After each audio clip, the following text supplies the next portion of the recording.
takeaways on a Friday. It's April 29th, Just Baseball Show. All three of us back, Jack McMullen, Peter Apple, Aram Layton. We're going to walk through what we think through the first couple of weeks of the season. And I guess come with hot takes, come with takes, come with just thoughts and see if we can validate them amongst the group. This does feel like a group think, right? I would say this is a group think. I think that's a good way to describe it. What do you think, Aram? Yeah. Aram, do you think it's a group think, or do you think it's a group like you're irrelevant? I think it's like a group discussion, I guess, because we might not all agree on everything. It's true. Yeah. But we did run some takeaways by it, and it was more, there was like, oh, I have this takeaway, and then two open mouths from the other two. And it's like, oh, let's talk about it. Yeah. No scoffs, though. No scoffs. No scoffs. There were some pauses. There were some pensive pauses, but we shall see. This was a loaded day slate of baseball on this Thursday. This was absolutely loaded. And now we get into Friday. I know, Peter, your thing is not gambling advice, and I tend to not offer gambling advice, but Hunter Green pitching in Colorado just seems like something should happen, and it should be a very high number for the Colorado Rockies. The ball's going to be in the air this entire time. And currently during this episode, I am sweating, talking about not gambling advice, I'm currently sweating Guardians money line as an underdog plus 135 against these Angels. Shohei isn't in the lineup. Vegas continues to undervalue Cal Quantrill because they don't see what I see. The fact that he's got, if you look at the Baseball Savant page, 100 percentile and dog in him. That was a great thing by starting 9. They put a dog in him on Baseball Savant. It was great. Yeah, I love that one now. I always think about that now. Cal Quantrill dogging him. I like it. Well, it was like when Clay Snowden put together a meme that was like one side of the bus looking out at like, the gray mountainous stuff, and then the other side looking out at like sunshine and meadows, and it was advanced stats on like the gray mountainous side, and then that boy nice on the other one. So like I feel like Cal Quantrill is that boy nice. That boy nice, because advanced analytics people, you wouldn't like Cal Quantrill. Peripherals don't line up, but he's got the dog in him. And he's Canadian. Is he? He's Canadian? Yeah, he's Canadian. I know he went to Stanford. Shove there. He was a Stanford man. Canadian Stanford man. Right? Let's talk takeaways. Again, we're going to work. So we went clockwise last time. I got a text from my buddy who was with the Fort Wayne Tin Caps that is now with the production company, Tim Badgman. And he said, they run the bases counterclockwise, right? And I was like, wow, we were shitting on counterclockwise movement. And then the game that we cover and make put a roof over our heads with is predicated on counterclockwise movement. Wow. Yeah. Does anybody care? No, I have zero reaction. Well, when they play below the equator, they go the other way, right? They go third base first. Shut up. All right. Give me a takeaway or I'm going first. We're going counterclockwise. So it's going to go Peter, Aram, me. Perfect. My first takeaway is that the Yankees pitching is probably top 5, but not just because of how they performed this year. They've made tangible adjustments, and it's not just one guy made this adjustment, one guy made this adjustment. As a team, there's a new pitch that's been involved. Garrett Cole is now throwing a cutter, and it is one of his best pitches. He didn't throw one last year. Now he's throwing it around 13%. Talk about Nestor Cortez, used it around 23% this last year, using it around 39% this year, and it's his best pitch. Luis Severino has looked great to start the year. He has a new cutter, using it around 10 to 15% of the time. It's one of his best pitches. Jamison Tyon just hit 99 miles an hour on the gun. Jordan Montgomery, always solid. And they have so many arms. A guy like Michael King has showed up and proved that he can be a great swingman. Think of him as the Yankees version of Christian Javier with the Houston Astros, but I think he can be just as good. The bullpen has been phenomenal. Just every aspect of Yankees pitching this year has been incredible. On days they don't hit, they can still win games. They're 12-6 at the top of the AL East. And when they do hit, like they did against the Orioles yesterday, 10-2 win, they blow out teams. They have one of the best run differentials, and they've allowed some of the fewest earned runs in the entire league. The Yankees pitching is for real, and it's with the help of this new cutter. So when you go to the Baseball Reference team page, you know how they list like the top 12 players via WAR, and they just give you the headshots. They don't give you the names. Number 2, I was like, who the hell is that? It's like I was looking at the pictures because you got Rizzo 1, Nestor 3, Judge 4, IKF 5, DJ 6. And the only guy that I couldn't name on this 12 was 2. I was like, who the hell is that? I click on it. It's Michael King. You should see this man pitch. It's incredible. He's throwing hard. The breaking ball is great. Michael King is really an excellent pitcher. You know, it's really funny. So Michael King, if I'm not mistaken, was traded for Garrett Cooper. And it's one of those trades that like nobody blinked at. No one cared. It was one of those that like you almost forget and just scroll past on MLB trade rumors. And, you know, Garrett Cooper's played a big part in the Marlins offense, and Michael King's playing a big part in the Yankees pitching staff. It's pretty wild how sometimes these under the radar trades turn into, you know, beneficial moves for both teams. But yeah, King has really developed nicely because he'd get up there and then he wouldn't stick. But then he comes out this year. You mentioned the cutter. He just looks like a different pitcher. And remember, he's still just 26. So it seems like he's really just put it together this year. I'm in. I don't know.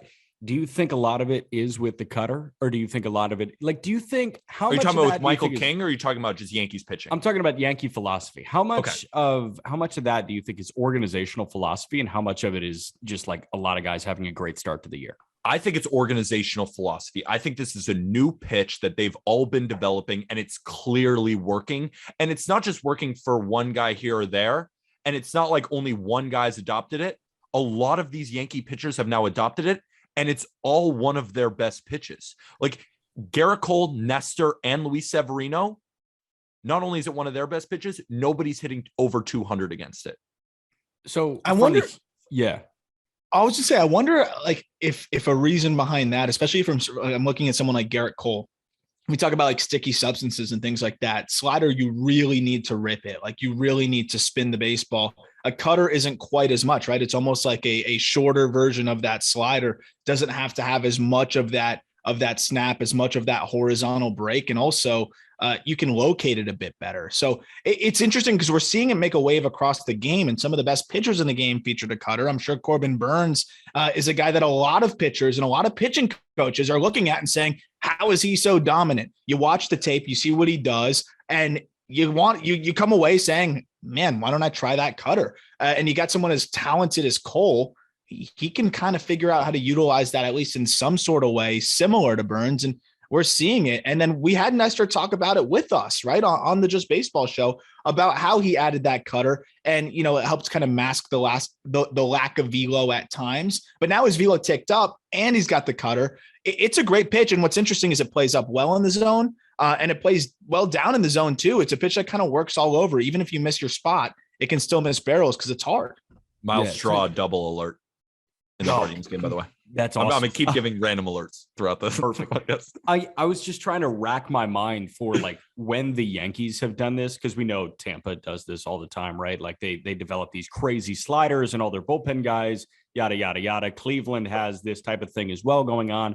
There is a distinct organizational philosophy there. And then the Dodgers have, you know, like their usage thing as they ramp up in the minor leagues. I was trying to rack my mind for the Yankees doing that, and nothing really jumped out, but an individual affecting another individual also jumped out to me. Do you remember the way that Nathan Eovaldi tinkered with his pitch usage when Masahiro Tanaka first came over? So Tanaka was great, and Tanaka taught Eovaldi the splitter, and then Eovaldi started to work with like his arsenal, and he started to make it look like just a harder version of Tanaka's, and then that turned into a great trade chip. And at the deadline, he goes to Boston and he's great. And Eovaldi's still great. I think he's taken a lot of that stuff that he learned from Tanaka. So I guess the Yankees do have a pretty recent history of, you know, guys seeing what their rotation mates are doing and saying, damn, that's working really well. Let me get in on that. I mean, think about it. Where did the cutter become so popular? Mariano Rivera, Yankee. I mean, the cutter has been a Yankee pitch now for as long as Mariano Rivera has been alive. You hear that? You hear that, Aram? Yankee fans now taking ownership of the pitch, the cutter. It's invented by the Yankees. It was. Hey, I will say. So we did a cool episode of Outside the Box a week and a half, 2 weeks ago with Jeff Conine, and I asked him like, hey, put together the best pitch arsenal you can, drawing from a pitch from each pitcher you faced in your entire career. And when he was talking about the way Mariano threw the cutter, he did say, it was a revolutionary way of throwing the cutter. Whereas, they used to always look at the pitch as usually in the mid 80s, especially back then, maybe even slower than that. And I think I've told the story before, but when he first faced Mariano, everyone told him, oh yeah, it's a mid 90s fastball. And he gets up there and he sees the first pitch. He ends up Kang, and he walks back to the dugout and he was like, fuck you guys. That was a mid 90s slider, and like that was the first guy that really threw it hard. So, we always see these adaptations of pitches. And I would say that Mariano Rivera was the first guy to throw a cutter like hard. Yeah. Well, and now you got guys like differing speeds with him, right? Like Nestor is obviously in the mid 90s with his fastball, but his cutter looks different than Garrett Cole. And then when Kevin Kopps comes up with San Diego, his stuff is going to look different too, because that's a mid 80s cutter. Is that even a cutter? That's like a slider, changeup, curveball cutter. It's just a magic pitch. He's got a 5-pitch mix throwing one ball. So the way that I described it, and like I don't think it's PC for like a TV or radio broadcast, but I called it a slutter. That it's like it's a slider and a cutter, right? Like Duran Splinker that you got, the splitter sinker. The thing about Kopps's cutter is, I guess it is a cutter. He classifies it as a cutter. He throws it like it comes out of his hand like a cutter does, but it's got this vertical drop too that kind of mimics this like sharp breaking ball. It's funny you talk about like the PC thing. I use a TrackMan pitch chart when I'm like looking at prospects, like horizontal, vertical movement, and like just referencing the chart to see where it lines up in terms of what you would call it exactly. And one of the pitch marks is slaughter. If you're around, I think it's 5 inches of horizontal break and 5 inches of vertical break, you're throwing a slaughter. But obviously they'll never put that on TV. Why not? Some parents somewhere will get pissed. Yeah. No, that's where we're at. All right, Aram, what's your first takeaway? I'm going to go with the Twins first. So I think the Twins are making the playoffs. And there's a few different angles to go at this. I'll start with just the fact that super obvious. The division stinks. The White Sox are way worse and more vulnerable than we thought. I think they're gonna get it together, but Eloy's out for a while again. I'm sure they're gonna do that funeral thing soon. The whole team's banged up. The pitching's a mess. Tony La Russa, as you talked about, no bueno. The rest of the division, the Royals look terrible. The Guardians had their first week. I mean, they're going to be fine, but they're not going to be great. And the Tigers, I've always maintained, I just don't think they're there yet.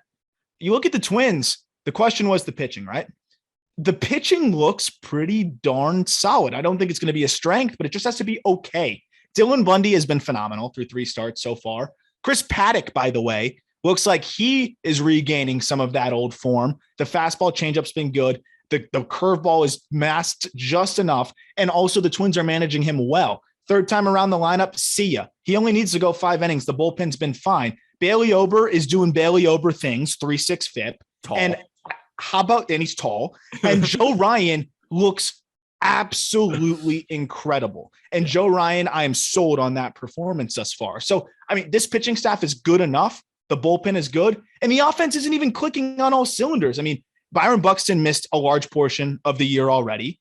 You look at Max Kepler, he's just heating up. Peter's guy right there has been balling out as of late. Yeah. Gio Urshela is just starting to heat up again. And then also, like, they've got a million prospects they can trade from to go get more pitching if they really need it. I love this team. And Carlos Correa is not going to hit $150. Like, no matter how you feel about Carlos Correa, he's only going to be better moving forward. I'm all in on this team. I think they can easily make the playoffs. And they're going to make moves. They can smell the blood in the water in the division, and they've got a loaded farm system to go make some moves. And guys they can call up to help them now too, like Jose Miranda, who we just talked about on the call. I'm curious because I'm kind of liking your take right now. But do you think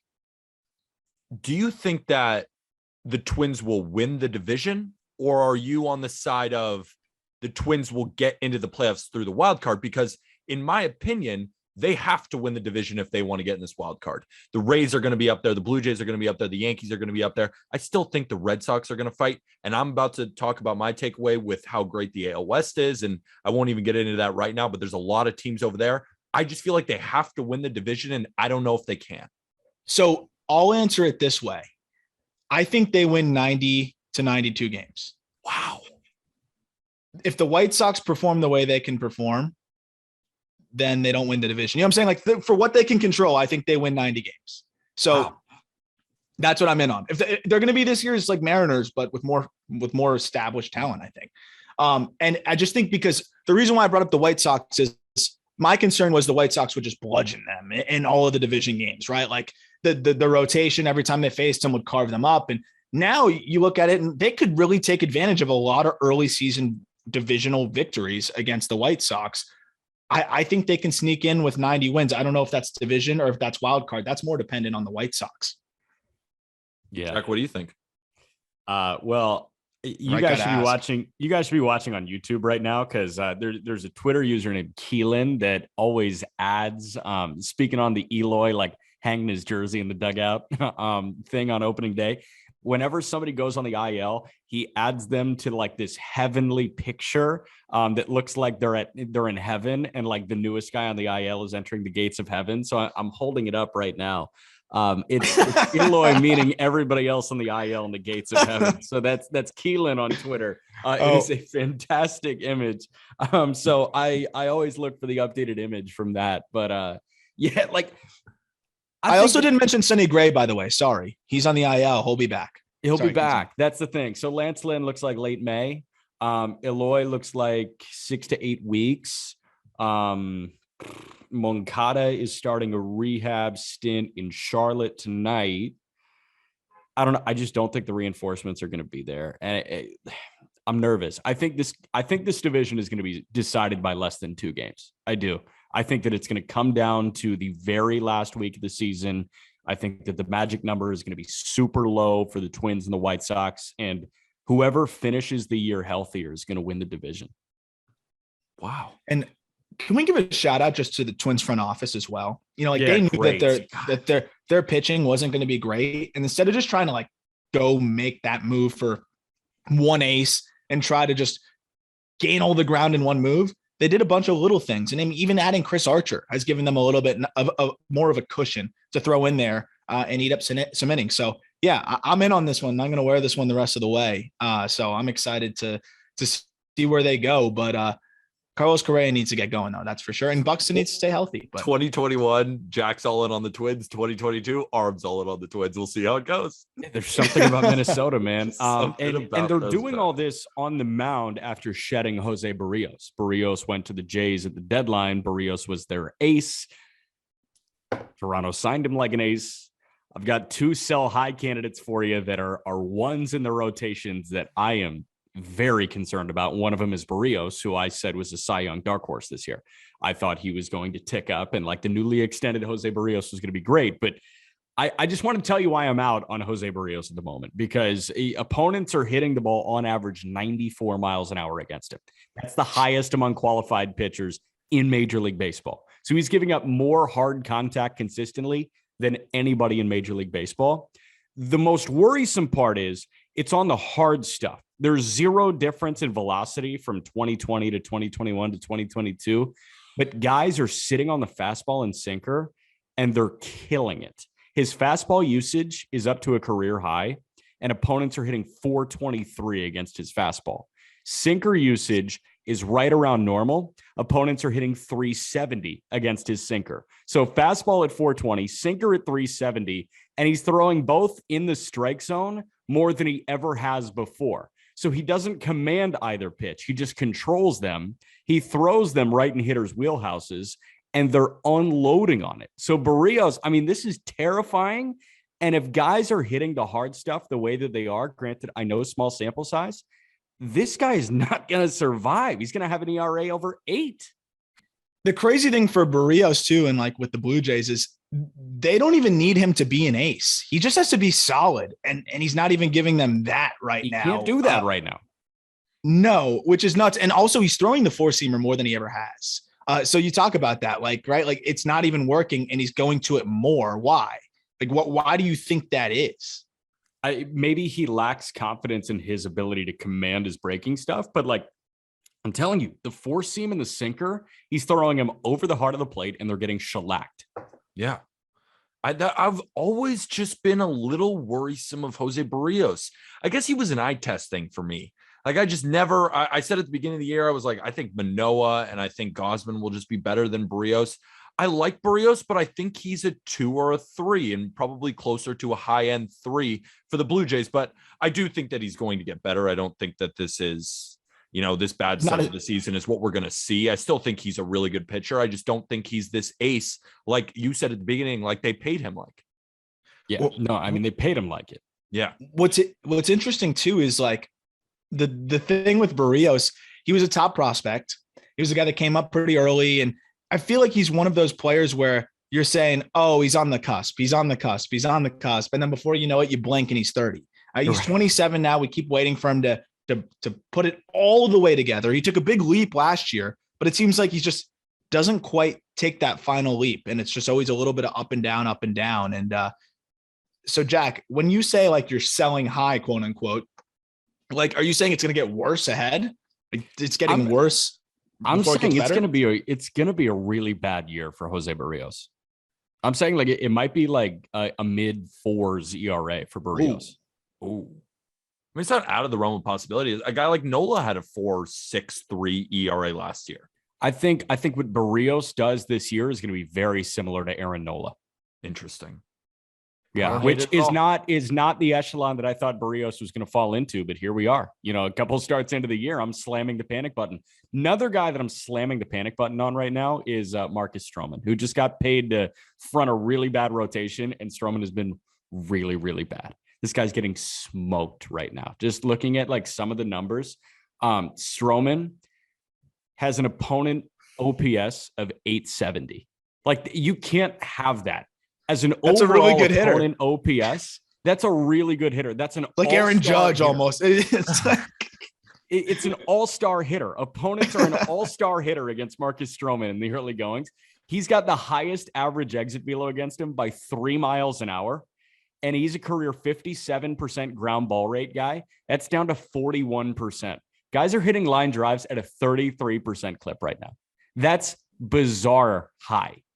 I always knew that like Strowman was never really going to be that lights out, nasty stuff guy. Like he was always a live belt and below ground ball guy. But when he's not getting ground balls, he is miserable to watch. What good is having 6 pitches if they don't get crushed? I know. That's Darvish's problem too. His cutter. So the cutter, I wanted to talk about this one. 1133 slugging against Marcus Stroman's cutter this year that he's throwing about 16% of the time, 16.2% of the time. 1133 slugging, 533 batting average. And I know it's a small sample size, but he's throwing that pitch 16% of the time. He's throwing it up there with the slider and the split finger, and they all have been pretty bad. The only pitch that's been good for him really is the slider. So it's wild, but he's also somebody that it's very command dependent. And if he gets the command going, you don't think he can get right, Jack? No, I don't think so. I think the stuff is ticked down. I think this guy I think he's screwed, to be totally honest with you. At just age 30, just over the hill. I think he's over the hill. What about that Instagram video that said, or that he was talking where he said, it's a testament to the work. Sinker and slider, nobody in the world can touch me now. I've perfected pitching. Yeah, no, he's also perfected the comeback. He went from 0 innings in 2020 to 180 innings in 2021. Nobody's done that. Ever done that in human history, and that's a testament to the work. Yeah, no one's hurt and then pitched the next year. No, that's what he said. That's what he said. 0 to 180. No one's ever done that. Testament to the work. I've never been as sarcastic as possible. I think all of that is bullshit. Like, what is he talking about here? What are we doing here, Marcus Strowman? It's the Strowman way, man. But that's a big problem for the Cubs, because if he's that bad, if they threw the opt-outs in there, this dude's gonna throw to a 5 ERA and then opt in. We're looking like he's gonna opt in. Like I was, the worry with Correa is he's gonna opt out, right? The worry with Strowman might be at the deadline that Strowman's going to opt in. It's like, shit, we're screwed. Jack, can you quantify what you think like his ERA will be too? Because I think when we talk, it could be like, are you just like, all right, now he's Patrick Corbin, or are you more of the sense of it's like, well, he's going to have a 4.2 ERA instead of what we thought maybe at a 3.7? No, so he was what? Last year he was right around 3.0. He was 3.1, 3.0. Yeah. Yeah, I think he's in Barrios territory this year. I think he's 4.5. Interesting. Like bad year for Barrios, bad year for Strowman. I'm selling high on both these guys. And I mean, it's worth noting, like last year, but Strowman's always a guy that outperforms the expected stats, but he vastly outperformed the expected stats last year, more than he ever had before. And it was a great year for him regardless, but he was due for a little bit of a regression. This is a lot of bit of a regression, but I still think it's a pretty hot take because he had a great year last year. Nobody's come back the way he has. No one works harder than him. And height doesn't match heart. So it's pretty wild. I'm still blocked by him. It doesn't measure heart, not match. Measure. Height doesn't. I'm blocked, so I don't get the reminders anymore. Height doesn't measure heart. Height doesn't measure program. Heart. Before I get to my takeaway update on the Guardians game, I turned it off. Cal Quantrill, dribbler back to the mound. He has a double play ball, get him out of the inning, chucks it over the second base head. Then he gets another dribbler back to him. Error. So what you're saying is the dog in him has dropped to 76 percentile. Dogging him. Dogging him is 100 percentile. The dribblers and him throwing the ball to the bases is at a 1 percentile. That boy mid. That boy mid. My second takeaway is I'm not selling high. I'm just straight up kind of cutting my losses here. And I have two different players, but instead of pitchers, they're hitters. And my first hitter, and I spoke about him on Not Gambling Advice, but I think I really wanted to talk about him again because of the fact that I just don't think he's very good, but I think he's lauded as this above average outfielder, when in reality, I think Trent Grisham of the San Diego Padres is closer to below average and maybe not even a legitimate starter on a good team. If I told you that Trent Grisham's OPS, like his best OPS outside of the 2020 season, you'd probably think it was 820. 830, maybe 840, but no, it's 740. And he's also been off to a terrible start this year. He's not hitting for any power. He's a good defender, and so he'll always have that, and he has some speed, but he hits the ball on the ground. He doesn't hit any line drives. He's just not that good of a player, and I think he's lauded as this all-star type, when in reality, he had an 808 OPS in a 2020 shortened COVID season. But in reality, he's more like a 730 OPS guy. Okay, so I'm going to push back using Jack's advanced metrics. Cool. And I'll brand this. We can make t-shirts and that'll be good. This guy not only wears a long sleeve undershirt in San Diego, but he also doesn't use batting gloves. So that's why I think he's elite. Okay. You can't rebuttal that. I don't know if there's a rebuttal. No, does he not look sick when he's playing baseball? Well, because you guys kind of gasped a little when I was like, I don't even know if he's a good starter on a good team. Like, is that wrong? What do we think? Look, I think given the context of what we're doing here, I think it's fair. My only thing with Trent Grisham is he's 25. Yeah. But I do think you're right. Like, I do think there's almost this overlook of, hey, he has not been that great. He had a really good stretch, as you mentioned, in 2020. He showed some signs last year. He's a guy that's going to get on base because he doesn't chase. He's really athletic. He looks good when he plays, which I think really helps. It's like the Xander Bogaerts effect at shortstop. He looks good. You talk about Jack's advanced metrics, like honestly helps a little bit. The swing when he connects is awesome. He's fast. He looks like a gamer. He looks like a freaking ball player. But the results haven't been there. And honestly, like if you're the Padres trying to keep up and he's not performing come July or June, you probably got to start looking at what you're going to do and what the best way is to go about things. And maybe that even is putting CJ Abrams in center. I was about to say the answer is Abrams in center. Because Abrams can give you this. Like Abrams is gonna get on base. He's not gonna chase. He's gonna be fast as shit. And he's, maybe it might hit for a little bit less power, but there's way more upside there. I do think that you got to start watching now and it's worth following. But I will also, my only pushback is that I think Grisham could still figure it out down the line, right? He's only 25. But right now, if you're trying to win right now, I think I agree with Peter. So he's a career 103 WRC plus guy. If you look at, every big league at bat, 103 WRC plus with Gold Glove caliber defense. So Gold Glove caliber? You want to go glove in 2020. You want to go Clint glove. Frazier won a Gold Glove too. Do you think he's one of the better defensive outfielders in baseball? I don't. I do think he's a really, really good one. I think he's a good defender. I don't think he's this crazy great defender. I think He was 90th percentile, went out above average last year. It's pretty darn good. So it's like if he can give you 110 WRC plus, then you can justify keeping him out there. That's the thing. I don't think he can. So I don't think his platoon splits are that drastic. I'm pulling up his platoon splits over his career. He's hitting 233. He's actually a reverse splits guy. Yeah, like so he's got a 763 OPS against lefties, a 735 OPS against righties. That's marginal, but yeah, he's a reverse splits guy. So like righties more often. Yeah, if he was better against right-handed pitching, I'd say this is a great platoon center fielder to have. But he's not really a platoon guy because with a lefty, you would think, okay, yeah, let's put him in the lineup against righties. I think I'll push back. I think he is, I don't necessarily even know if this is pushing back. I kind of agree with you, but I think that this guy would be the best fourth outfielder in baseball. Like, I think if you had the chance to plug Trent Grisham, you really feel like you can win a World Series. But see what I'm talking about here? We're talking about him being a fourth outfielder. He's supposed to be this all-star Gold Glove guy. What are we asking him to be? I don't think we're asking him to be an all-star Gold Glove guy. I think we're asking him to be Gold Glove caliber, but are we asking him to be an all-star? I think the thought was Trent Grisham could be an all-star. I do think not that long ago we were talking about Trent Grisham as an all-star. Absolutely. I mean, if we talked about this a year ago, I think we're saying Trent Grisham has a chance to be an all-star.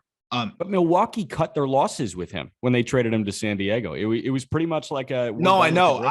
I think that after 2020, when he did what he did in 2020, I think people are like, oh, this is a burgeoning all-star. I felt that. We can talk to. We should get the pulse from our resident Padres guy Javier Reyes, who, by the way, put out a great top 10 baseball movies list. Yeah, on justbaseball.com. But I would love to ask him. What was the Padres pulse? Because I do think there was a time where you're looking, whoa, this guy's athletic. He's got sneaky power. He's a great defender. He's got a good approach. He looks like a gamer. This could be an all-star. And Cronenworth ended up being the more impactful player. And I think Cronenworth will continue to be the more impactful player. So yeah, I think it's a fair take. I like that one. And my second guy who I'm cutting my losses, and I feel like an idiot forever saying that he was good. Like Mike Zunino of the Rays is just not good at baseball. And not only do the numbers match up, the fact that he's hitting 083, doesn't have a home run. I think he's got one hit on the season through 36 at bats, or maybe not one hit. Maybe he's got two. Not totally sure. Don't have the stats pulled up in front of me. It's three. You asshole. Great. Yeah, my bad. He's got 3 hits all year. He's not that great of a defender. He's a good framer who's not a great blocker, who has a decent arm. But overall, I don't think he's this plus defensive catcher. I think he's a good defensive catcher. And if he's not barreling baseballs, he can't hit. I thought last year after last year, that this year he was going to regress a little bit. That's why we put him 8 instead of 4 or 5, because I was like, if he can't hit breaking balls, he's not going to hit because they're going to spin him to death. But you know what they're doing this year, Jack and Aram? They're throwing him more fastballs and he can't hit shit. And then when I watch him, eye test wise, he's blown up by velo. He can't touch a breaking ball to save his life. He's 3 feet swinging over the top of these changeups and breaking balls. He should not have been in our top 10 catchers list. And he's one of the worst catchers.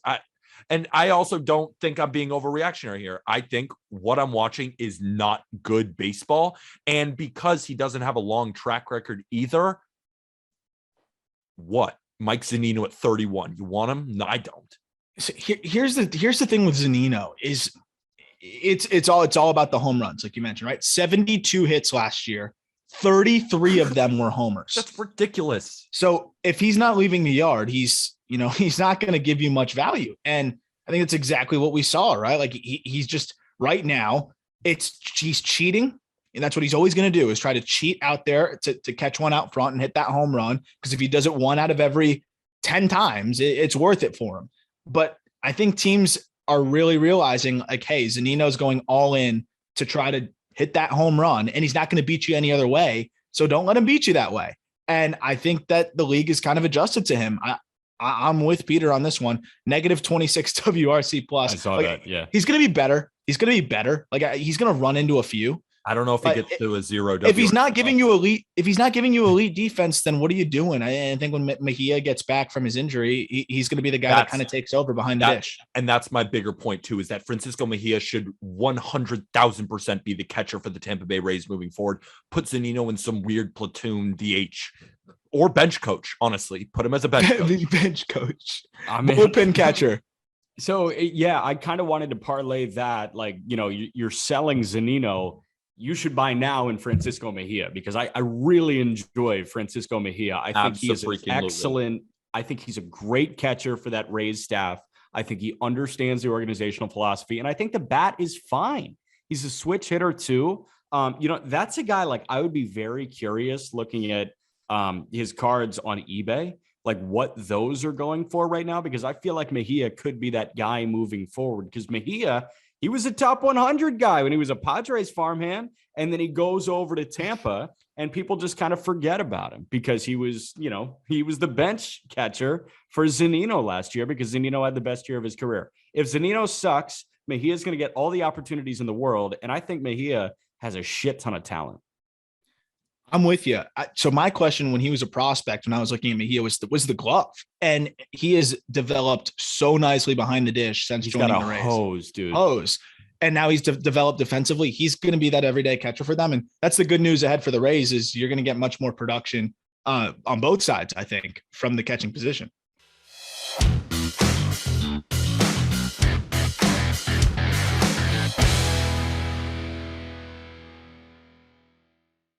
So Bowman Baseball goes live in about 6 days, which means it'll be available for every single seller on Loop, because what Loop does is they make sure that you've got product if you're a seller. And I'm really excited about this product. I've been talking about it in the last few episodes, and they finally went live with the checklist 1 week out from release. It's got so many guys from our top 100 prospect list, which I'm super amped about. Some guys that Jack saw, some Yankees that I know Peter likes, and then some other prospects that I know Peter and I have talked about in the past. So a super, super loaded checklist that I'm already putting money aside so that I can go on the Loop app and just pretty much rip as many packs as possible. And I'm telling you, by the time we record the next episode in the next Loop segment, when we're talking about the biggest hits of the week, one of them is going to be mine. And it's just straight up a good investment. I mean, more often than not, you're probably going to win. And even if you don't, it's such a good time too, just being on the Loop app, breaking cards. I mean, there's just breaks every 5 minutes. I was telling Jack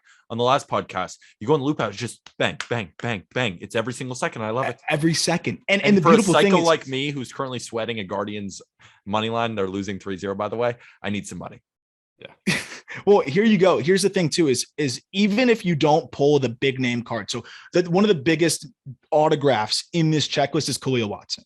And obviously that's a guy that was withheld from the draft box and has as much upside as anybody. Everybody's trying to get Khalil Watson, but then there's also George Valera. There's also Jackenzie Noel, who is a prospect we love and talk about. How about Trey Sweeney, Peter? He wasn't in the first draft set. Now he's in this one. So like, there's a lot of really good players. Oswaldo Cabrera. They always withhold the Yankees because they know everyone wants the freaking Yankees. And there's so many good players. Ellie De La Cruz makes his first autograph appearance in here. I mean, like, the odds are in your favor. Even if you don't hit the big name guy, if you pull a base card of some of these dudes, you're in great shape. Curtis Mead. I mean, that's another guy that's on our top 100 list. There's like 8 guys from our top 100 list that are in this checklist for their first autograph. I'm really amped up about this. And basically every seller will have something available. Peter, I'll start with you because I know Jack has a bunch of names he likes. Also, Matt McClain has his first autograph on here, which I am amped about. Highest floor in baseball history. Yes. who are you like? I know you like Trey Sweeney. Is that a card like you'll want to go after a little bit? Yes, but I don't think he'll end up being a Yankee. I think they're going to use him as a trade piece. Think about it. Where would they play him? That is fast. You have Anthony Volpe. And then if Volpe doesn't work out, you got Oswald Peraza. And the Yankees, what they've been doing, it's clear that they're loading up on these talented shortstop prospects. They kind of want best player available. That's what Trey Sweeney was. And Trey Sweeney's performing like it. But I think he's going to be the starting shortstop for not the New York Yankees one day. But with that being said, the starting shortstop for a team one day. I think he's a really legit prospect. And I think they're going to trade him for somebody. The only reason why is just because they have this gluttony of, and not just of shortstop prospects, their best prospects, both of them are both shortstops and expected to stick at short. You might put Oswald Peraza at second, but he's a Gold Glove level defender. And I'm getting too far into the weeds. But another shortstop, by the way, dude, another shortstop that has his first auto on here, Oswaldo Cabrera. Another one. He's good too. He had like 28 pumps last year. Exactly. A few other prospects that I'm really excited about. I don't know if I mentioned George Valera yet, but like he's one that I'm going to be going after big time on this checklist. And then Dustin Harris, first base / outfield for the Rangers, just missed our top 100 list. Absolutely rakes. Few other guys, it's not their first auto, but still, if you pull their auto, you should be amped. Jordan Lawler has an autograph in here. That's one that, even though it's not his first, is extremely, exciting and valuable. And I would be going after that. Colton Cowser as well. That's another one that not his first. Very excited about it. And then Alan Cerda has his first auto. And Jack, I wanted to wrap up with that guy because out of the guys you saw last year, there's a few that you saw in Fort Wayne. Who are you most interested in trying to scoop up here? You got Eusebio Angeles, who played in high A with you guys over in Fort Wayne. You played against Alan Cerda. You missed Ellie De La Cruz, who's someone I'm extremely excited about. And also Henry Davis has an auto in here. But who you saw are you most excited to potentially scoop up? Eddie's Leonard, did you see him? I saw Eddie's Leonard, and I was very impressed by Eddie's. He has Leonard. An auto in here too, his first. There we go. Angeles is like the 350 batting average, 350 slugging guy. He's everything you want from Nicky Lopez and more. Cerda, I got a little hot and bothered by him. So Cerda is like a freaky athlete. And I think if he puts it all together, Cerda is the type of guy that will be an all-star and will be an exciting all-star. And I think people are going to fall in love with quickly. I think Cerda is one of those guys. Also, I want everybody else to go read that Fangraphs write up about Curtis Mead that said he was like pot-bellied and super rude, unathletic or something. So nasty. Yeah, like I want everybody to read that and think that he sucks so I can get his cards for way cheaper. Is that fair? Yeah, because he rakes, absolutely rakes. So we will be ripping these. I'll probably be ripping some on a live stream soon. But if you want to download the Loop app, the link is in our description to let them know that we sent you. Please use that link to download it. And we will be doing some giveaways very soon for credits to Loop. So stay tuned for that. So if you download the app, you'll be eligible to win some credits to potentially put some money towards or have a free opportunity to chase some of these cards.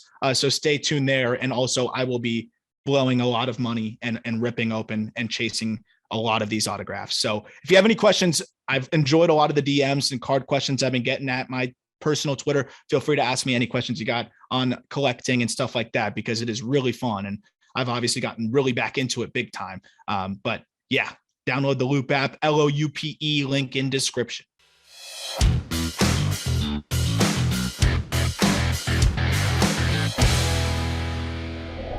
Boom. There we go. So we get back to the takeaways. I think, Aram, you have 2 more. I have 2 more. Peter, you have 1 more. Mm-hmm. We've already taken up too much of your guys' time. So we're going to go a little rapid fire with this. Aram, you're second. So we talked about it briefly, so I don't have to spend too much time on it in a previous episode, but I put out that piece on Kyle Wright and why I am so sold on what Kyle Wright is doing on the mound for the Atlanta Braves.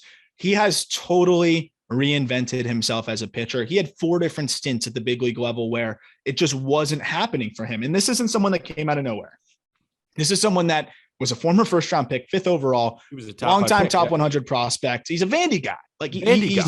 He's a great pitcher, but he just couldn't quite get the swings and misses, wasn't putting it all together.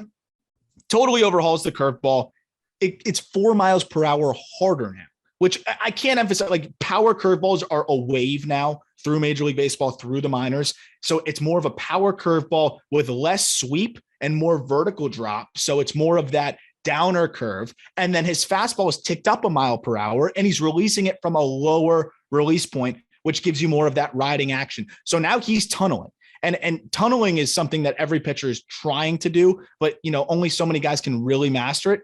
He has made such an effort to get better at that. And essentially, layman's terms of tunneling, it's having 2 pitchers look like they're coming through the same tunnel, so you can't differentiate them until the ball is about 28.3 feet away from you, I think is how Baseball Prospectus defined as like the tunnel zone. And he's doing that unbelievably well. And it's allowing all of his pitches to play up. He's locating the four seam up, sinker down. He's figured himself out as a pitcher, and I'm sold on what he's doing. I think Kyle Wright, moving forward, is going to be a top 40 pitcher in the game, maybe even better than that as we continue to go forward. I think real quick. I think the Braves found their 4-starter. And he could be one of the best fours in the game. Really? I think so too. So that was my question. Now, moving forward, if Anthopoulos had to choose one to extend, is it Ian Anderson or is it Kyle Wright? Give me Ian just because of the postseason performance, but I'll say this: I would not be surprised whatsoever if Kyle Wright has a much better season than Ian Anderson. But again, Ian Anderson just shows up for the big games. Yeah, that's kind of the beauty, though. Like Morton is coming off the books soon, and like Morton's career will be on the very back end when he does come off the books. Although he looks like he could throw until he's 45, like Verlander. And Manoa, I think that was a true option down to AAA for Huascar Manoa. Yeah. Right. I mean, he looked bad. So you've got Fried. You're going to pay Fried, obviously, if you want to, but you might have the opportunity to get Anderson and Kyle Wright and lock them up long term, especially what you did to Acuna and Albies. I think you have enough money. The Braves are going to be not a dynasty. Honestly, though, like they kind of could be. I mean, think about it. They're going to be good now for so long also. They're always going to be at the top of the NL East for the foreseeable future. I don't think it's out of the realm of possibility that they can win. I mean, it's 2022. Could they win 2 or 3 championships this decade? Yeah. That's a dynasty. That's a dynasty. That's old Braves. That's 90s Braves. Except actually finishing the mission. Except that, they did win a championship. Yeah. But they got there a billion times. A bajillion. Yeah. We were just talking about starting pitching depth. My next thing's on starting pitching depth. I think San Diego, Blake Snell's making a rehab start.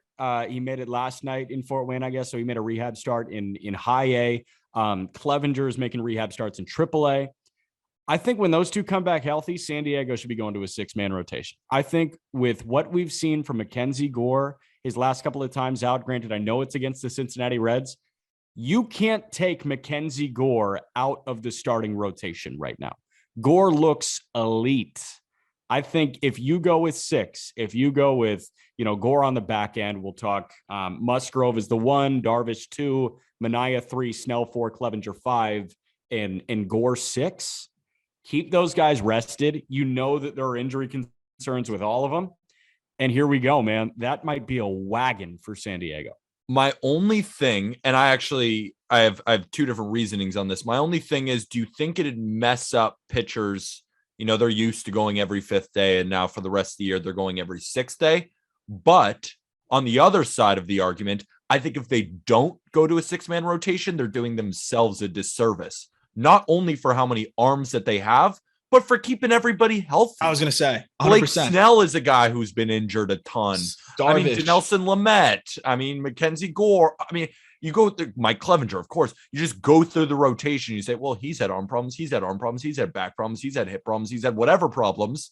So it just is better for all of them. And you need all of them anyway. I think you have to do it unless for some reason it would weirdly mess up. Like it would make you Darvish way worse, or I don't know how if he's going every 6 days. Yeah, I don't know. No, seriously, the way that you Darvish is pitching right now, he's not good enough for me to care about his feelings like that. I don't think you're out of bounds by saying seriously. that. And I think it's good. I think at this stage of Darvish's career, like Peter alluded to, an extra day off a week is fine. An extra day when you're going around the rotation is fine. You're trying to preserve this team through the entire season. I'm cool with a 6-man rotation. I think that's advantageous to the Padres. Dude, Houston just turned to it. Houston's going to do it for the next couple of months because they want to get Christian Javier more starts. Like, who would have thought them of all teams? They shouldn't get Christian Javier more starts, though. He's not that good. Ooh. What? Jesus. That should have been your hot take. No, yeah. Next takeaway here. No, Peter, dude, he's not that good. He's a decent swing man. God, like his fastball's not that good. God, no. What, dude? Have you seen him pitch this year? Yes, I've seen him pitch. He's not that good. Javier. He has a 1.35 ERA. He's not that good. I don't think he's that good. What is he not good at? I don't think his fastball is very good, and I think he's a 2-pitch guy with a not very good fastball. Opponents are hitting 138 against his fastball. What did they do last year? 33% whiff rate. Last year, they hit 226 against it with a 26% whiff rate. What are we saying, Peter? I don't think he's that good. When I test too, I just don't think he's that. Not that I don't think he's that good. I just don't think that he's a legit starter, I guess is my point. That I don't think that he should go into the Houston rotation and be like a Luis Garcia Framber guy. I think he's much worse than that. And we'll find out over the next couple of months. He was good in the playoffs right now. Yeah. I'm excited to see him in the rotation, but yeah, that'll be a follow-up. I'm glad we have some more content for next episode. God, I'm floored. And with that said, my takeaway is that right now, the AL West is the best division in baseball. Right now it is. The Los Angeles Angels are for real. We kind of said, if not now, when they have everybody in their lineup, they're an incredible team. Noah Syndergaard has proved that he is back. The rotation looks good for Los Angeles. Overall, they look like a really good team so far. The Seattle Mariners are so for real. Their pitching is great. Logan Gilbert has taken that next step. We see Matt Brash. So the rotation is great for the Mariners. Their offense, I think they're one big bat away, but they put up 88 runs this year, plus 20 run differential. The Astros, we know will heat up, but they're still 10-9 because they can't hit right now, but their pitching has been great, but they're going to heat up. The A's, I don't know what to say. We called it the lock of the year that the A's are going to go into the win total. I think they're going to hit some sort of slide, but are the A's just being the A's again? And then the Rangers, say what you want about the Rangers, but man, can they hit. Problem is they can't pitch. But you look at every other division and there's the top, which looks great, but then there's just bottom dwellers or terrible teams, or there's three good teams in a division like the NL West, but then you have the Arizona Diamondbacks. Are they? That's my thing right now. Maybe they're not the best division in baseball, but I do think right now they're right up there with all the best. Don't walk it back on us now, man. No, I'm not going to. The NL West is very good, and that's the reason I was like, but I really do think right now the AL West is right up there. NL East or AL West? I think AL West. I think I'd take the AL West over the NL East too. So I think that's fair. So second, but what about the AL East? So is it the third best division? But the thing is, with the Orioles are bad, and the Red Sox haven't performed this year, and the Rays are not the same Rays they've been. The Rangers are pretty freaking bad, and the Athletics are pretty bad. So you got three good teams. And I look at like the NL West is still I think the NL West is the king right now. They're scary. They are scary, dude. The NL West. What you got, Jack? Rocktober. My last one, third base is the best position in baseball right now. It's the deepest position in baseball. I linked with Colby Olson this morning. And I said, can we possibly do OPS by position just to like quantify this? And he tweeted it out on Just Baseball Stats and Info. Go follow it, JB Stats and Info. 2022 OPS by position with minimum 50 plate appearances for the individuals that factor in. Third base has a 742 OPS. That's the best position in baseball. First base has a 737. Outfield has a 706. Every other position is below 700. So third base has the best OPS among any position in baseball. Arenado, J-Ram, and Manny Machado all have OPSs over 1,000. 10 third basemen have an OPS over 800. And Aram, you and I were talking about it earlier this morning when we were recording the call-up. Like, Joey Wendell's been great. Brian Hayes has been great. Yeah. You've got all these guys that are showing up and contributing and have 800-plus OPSs. I think third base is the deepest and the best position in baseball right now. If you look at WAR as well, no one's close. Third base has accumulated coming into today a 14.8 WAR, F-WAR.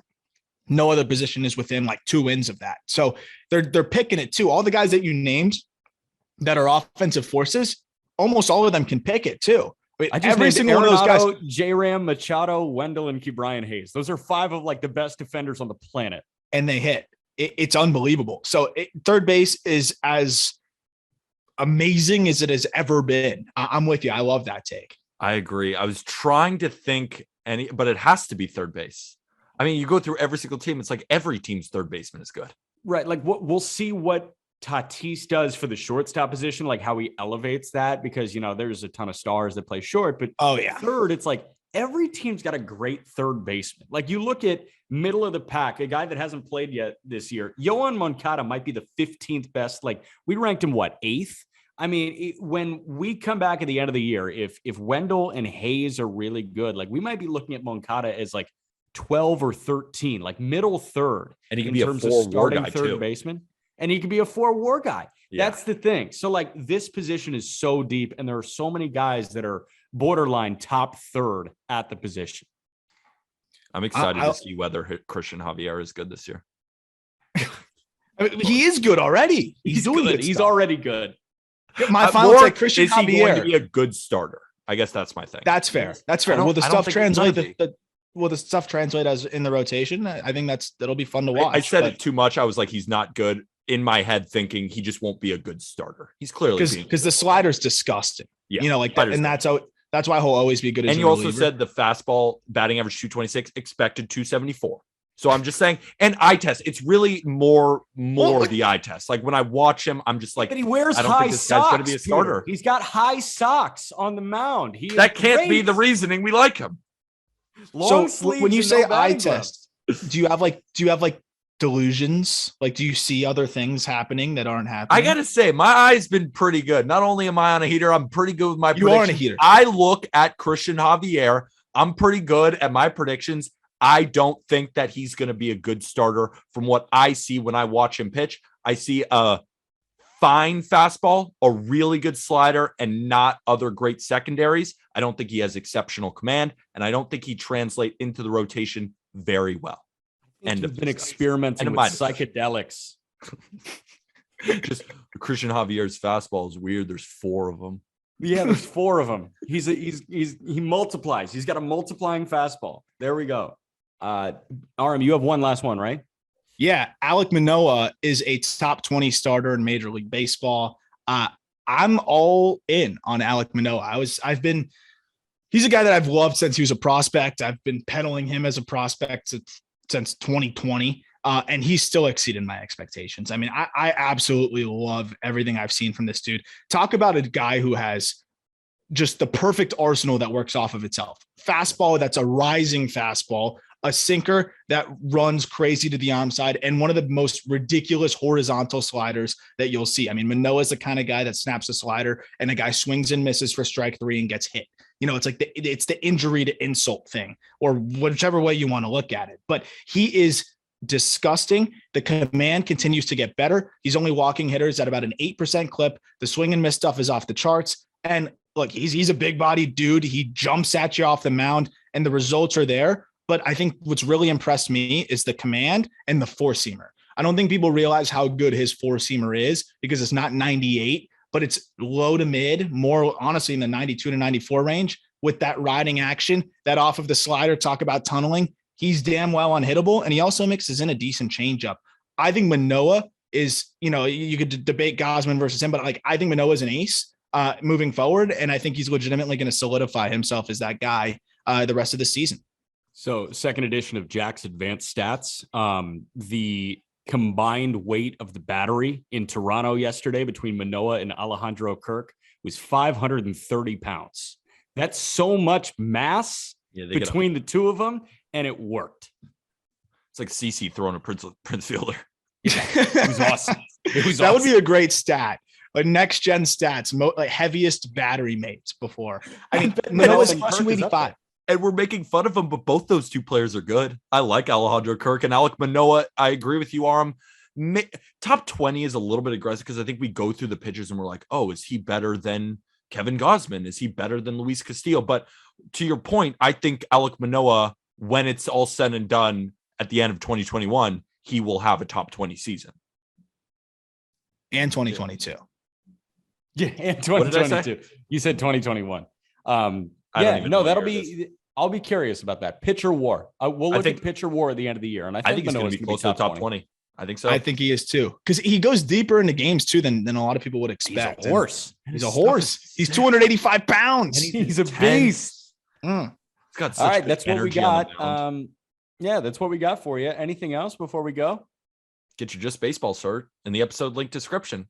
Give us a follow on Twitter at Just BB Media, on TikTok, Instagram. Y'all know the drill. Check out Loop. That link is in the episode description as well. Click that link to download the Loop app so they know that we sent you. Is there anything else? No. Have a great weekend. Chalkboard. Get in the group chat. We're talking baseball all day long. And I think with that, Have a great weekend, and thank you, everybody.